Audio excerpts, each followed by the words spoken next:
Do you know the Australian joke about the bloke who goes into a shop and he says, "G'day, I'd like to buy a crucifix." And the woman said, "Certainly, sir. Do you want a plain one with a little man on it?" Great.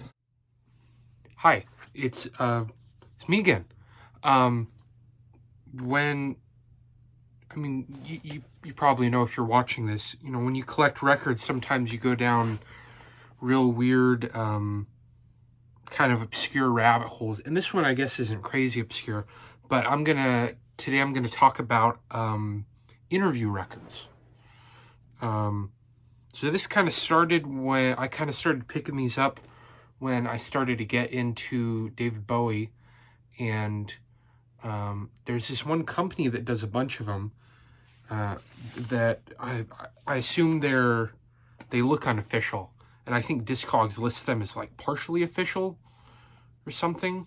So I'm just gonna show some picture disc ones, and then I'm gonna get into like promotional copy ones. So the first one I ever bought was this one, and this, I believe, is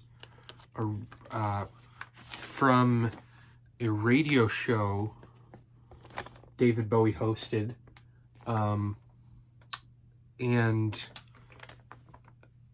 he talks. It's like he plays his favorite music of the time, so it's him talking, and then there's little clips of songs. I remember there being a Talking Heads song that he said he liked a lot, and yeah. And so the next one is I'm trying to think of what I would call these. I can't remember the company that made them, but I'm pretty sure it's all one kind of, same people. And this one is Elvis Costello one.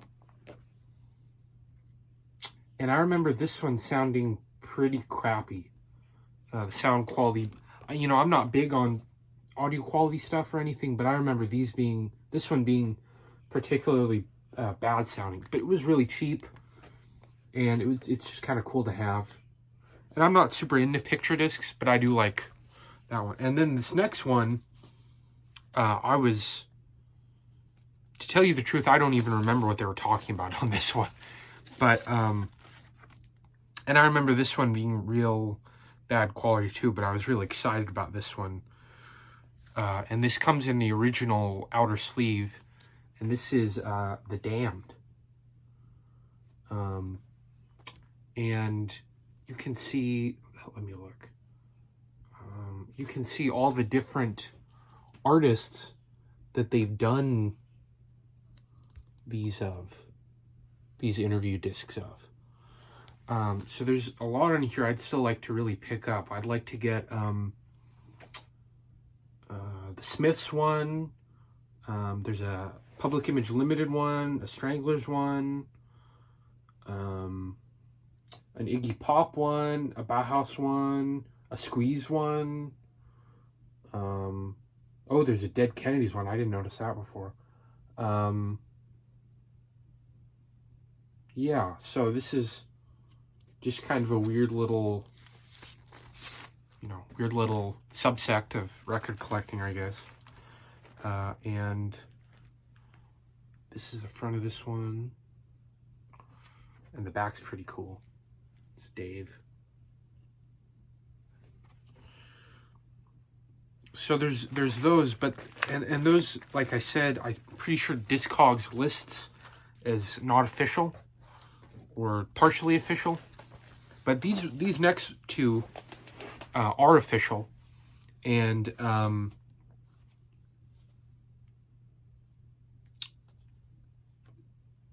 they're both like promo copies. Sorry, I had a brain fog, I guess. And this first one of these two is really cool. This is An Evening with David Bowie, and this is him being interviewed with snippets of different songs of his, and this came out in 1978, and it is a white label RCA, and you can see what do you do on this? I think this is him talking about the stage album, if I remember. And it came with this really cool, is it in here? Yeah, it's in here. This really cool David Bowie fan club pamphlet.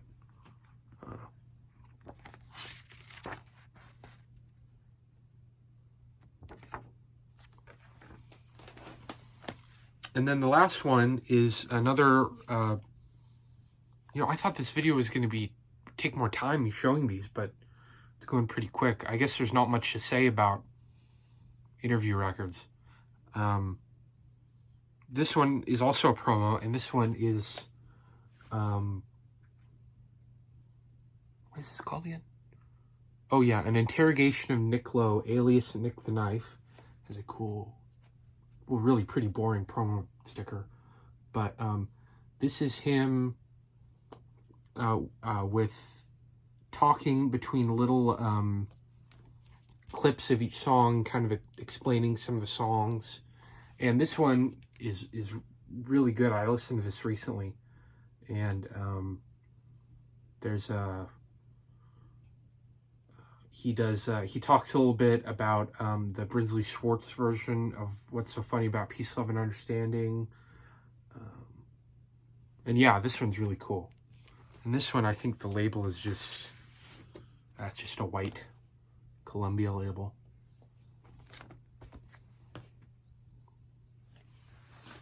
So yeah, I thought that would take longer, but that's it. Bye. We're here talking with Nick Lowe, popular vocalist on both sides of the Atlantic Ocean. And we're going to talk today about Nick's new album, Nick the Knife, which is certainly destined to make elephant dollars for this boy. Do you remember being reminded of elephant dollars? Yeah, I Nick? certainly do, yeah. That was, let's see, on Cruel to Be Kind. That's right. There's a gentleman called Cal Rudman, I Right. think, coined that expression. Right. I don't know if he coined it or not, but it's certainly the first time I'd ever heard it. Great expression. Yes. Well, did they ever come lumbering in? Not to my knowledge, no. I think it was incorporated with rhino bucks. And now the second half of An Evening with David Bowie. You refer to a lot of the social climate of England. Your ties are quite strong there yet? The older I get, the less ties I have anywhere, it seems. I had always thought that by this stage I would be settled down somewhere with a house and ground and everything, but I never got around to doing that.